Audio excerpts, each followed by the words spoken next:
हम भारतीय न्यूज, आपकी सोच से भी तेज खबर। राजनीति के आंगन से जुर्म की दुनिया तक,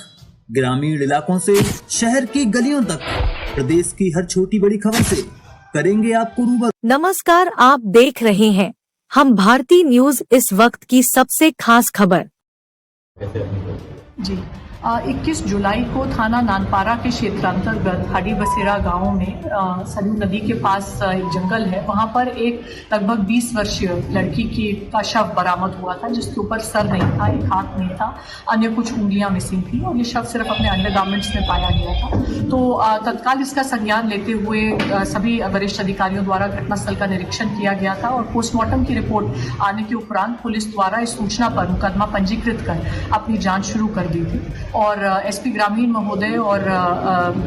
प्रशिक्षु क्षेत्राधिकारी महोदया हर्षिता तिवारी के नेतृत्व में थाना नानपारा की टीम और एसओजी सर्वेलेंस की टीम द्वारा बेहतरीन खुलासा इस घटना का किया गया है। और जो बात विवेचना में स्पष्ट हुई है वो ये है कि यह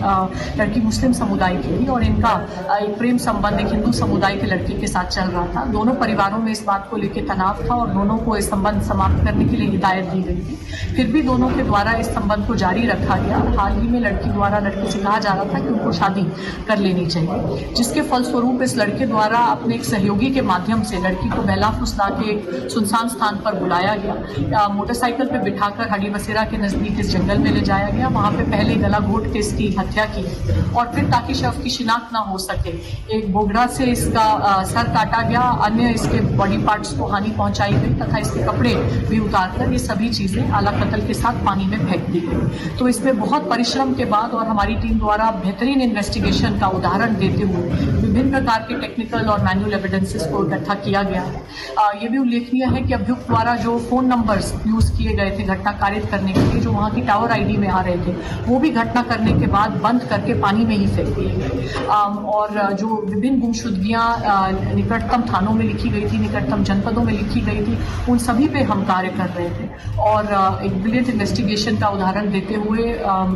प्रशिक्षु क्षेत्राधिकारी महोदया द्वारा बहुत पिन पॉइंटेड तरीके से चिन्हित किया गया कि जो गुमशुदगी एक रुपये थाने में लिखी गई थी वो इस घटना से जुड़ रही थी और वही ये लड़की थी और अन्य एविडेंसेस जुड़ने से हम इस घटना का खुलासा कर पाए हैं। अब जो शव से हमने डीएनए सैंपल्स रिटेन किए हैं उनका मिलान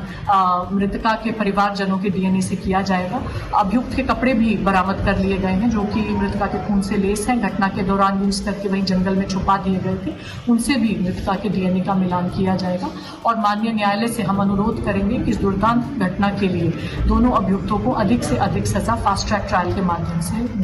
करने के लिए अभी आपने बताया कि एक धागे की बहुत बड़ी अहम भूमिका थी, वो उसके बाद जी उस शव के अंडरगारमेंट्स के अतिरिक्त सिर्फ एक ही चीज थी, एक काला धागा पैर में बंधा हुआ था। तो जो फोटोग्राफ्स हमारे पास लड़कियों की उपलब्ध थी, जो हम विभिन्न गुमशुदगियों की फोटोग्राफ्स को स्कैन कर रहे थे, तो उसमें जो हमारी सीओ हैं उनके द्वारा ये नोटिस किया गया कि एक लड़की के पैर में काला धागा बंधा हुआ है। तो उस गुमशुदगी में थोड़ी और विशेष रुचि ली गई और गहनता से पूछताछ की गई, तो वो शव तक लड़की मूल रूप से हरदी थाना क्षेत्र की रहने वाली है, पर बचपन से ही अपने मामा मामी के यहाँ रूपेडिया थाना क्षेत्र में रहती है। मैम ये शव कब बरामद हुआ था और हत्या कब की गई थी? ये शव 23 जुलाई को बरामद हुआ था और हत्या 21 जुलाई को की गई।